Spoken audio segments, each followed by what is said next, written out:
There's so much about this project that is unique. You know, it's born of a mind of a 10-year-old girl, and what ignites the thought that she had is a train from 1890, and it becomes, it starts as an impossibility, a logistical impossibility, and becomes a love letter to Portugal.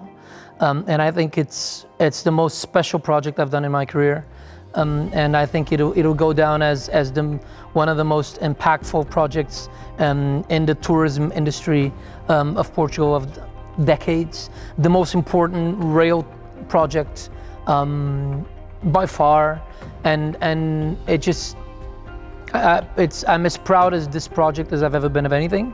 And I think that when you're on board and there's 16 trips left before it never happens again, every single person that is on board feels it, and not because I'm there to tell the story, which I am, but because it's palpable. It's absolute. There's magic in the air every single mile that we're on that train, and it's shared by people working there, the people sitting at the tables, the people running the train. So I normally call it Disney for grown-ups.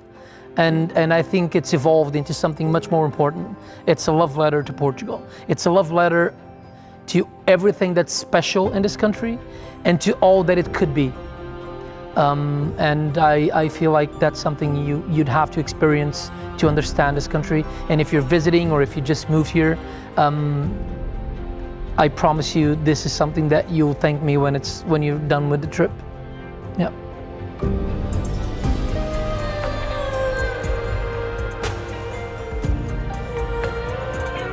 We've never had a presidential train elsewhere, and I don't think we ever would, because it's just the train station, the São Bento train station in Porto, those tiles, that gravitas about it, and then there's a lot of incredible characters. The people who are serving you are kids, are 18, 19, 20-year-old kids who are the best students of the country, who studied their craft, the best of service, the best of cooking, and in the makeshift kitchen that was designed for that train.